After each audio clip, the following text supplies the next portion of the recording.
Hello and welcome, it's Debs here and it's great to have you with me. I wanted to talk to you today about overthinking. Are you an overthinking? Even prone to overthinking your overthinking? I know that's been me in the past and I know I can still get there sometimes. I was talking to someone the other day who is a self-confessed overthinker. She had some particularly difficult news that week and it had been there was all sorts of difficulties going on in her life anyway, and this kind of came on top of a lot of other things. She's a mum of young children, she works full-time, her husband works full-time, there's a million things going on in the household, they have a mortgage, they have, all the usual stuff. And then this news seemed to be the straw that broke the camel's back, if you like. One too many things to deal with, and she spiraled into a whole load of really unhelpful and unproductive thinking and got herself into a mess. And when she first came to speak to me, she was a little bit indignant that someone had actually said to her, just stop worrying about it so much, just stop thinking about it. And she was actually quite angry and almost furious about this actually when we first started speaking.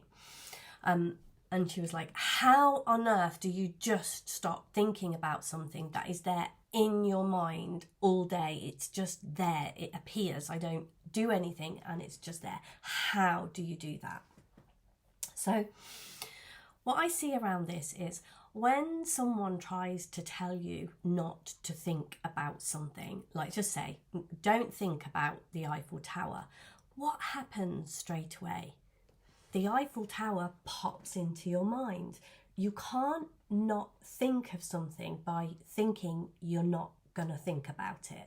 And I think innocently, and it looks obvious when we see that, but innocently that's what we try to do. We're kind of like, I'm not going to think about this, I'm not going to think about it, I'm not going to think about it.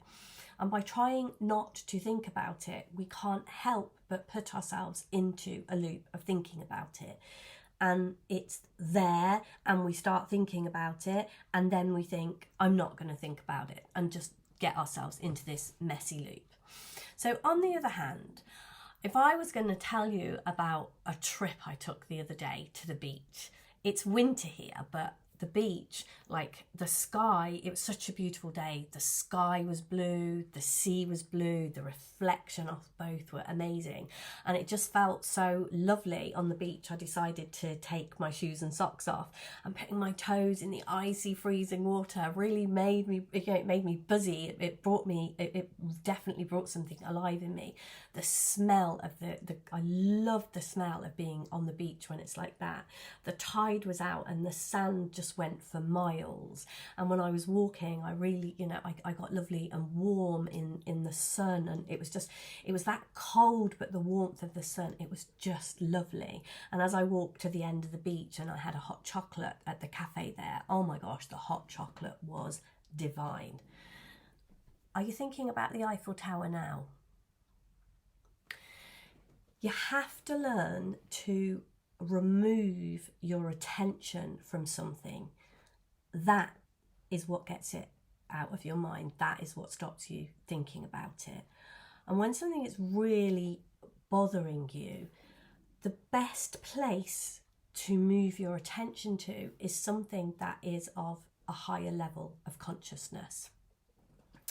Because when we are stuck in a problem, when we're overthinking something, when something is really on our mind, it's because, we feel that we need to find a solution. This is something that looks important. It's something that looks irresponsible not to think about, not to try and find an answer to. And so it's very, very tempting to do that. But if we remove our attention from that and take our attention to something that is of a higher level of consciousness, because the answers to the problems, whatever it is that we're overthinking, whatever it is we're worrying about, the answers never lie in the worry. One of the reasons that people will say to you, don't overthink it and don't worry about it, is because instinctively we know that's not where the answers are. The answers will always lie in a higher level of consciousness, a higher plane, a higher vibration, whatever words there make sense to you. So the idea of removing your attention from that and moving your attention onto something that is a higher level of consciousness, that is where you're going to get answers. It is a practice. It's not necessarily easy to do at first. But for me, the perfect place to move my attention to is God. That works for me. Not God in a religious sense, just what God means to me, and taking my attention away from something that's bothering me and turning to what I know to be true always makes me feel better. So definitely when you're not, or even if you are in a place of overthinking, actually just spending a few minutes to whatever word it is to you, for you, is it God, is it the universe, is it higher power, is it universal mind, whatever it is, just stop and think about, what does that mean to you? What is that for you? And even go, and read something, ask other people, listen to things. What is it? What is that within you? Because that is the place when you are overthinking and overthinking your overthinking. Remove your attention to, if you have practiced removing your attention from something and purposely thinking about the truth, a deeper truth that you know within you, that will bring you to a higher level of consciousness, and that will bring you answers. So hopefully there's been something helpful in this video today. Thank you very much for listening this far. And if you want to find out more about me, other ways you can work with me, other things you can do with me, there will be some information under this video. At the moment, I'm doing something called 365 Days of Cracking Creation, which is very much looking in this direction. How do we create what it is we've got, and how do we uncreate that and create something amazing, create a life we love? So all the information about that will be below this video, and please do drop comments, ask questions. I always love hearing from you. So thank you very much. Take care. Have a great day, whatever it is you're up to. Lots of love. See you soon. Bye for now.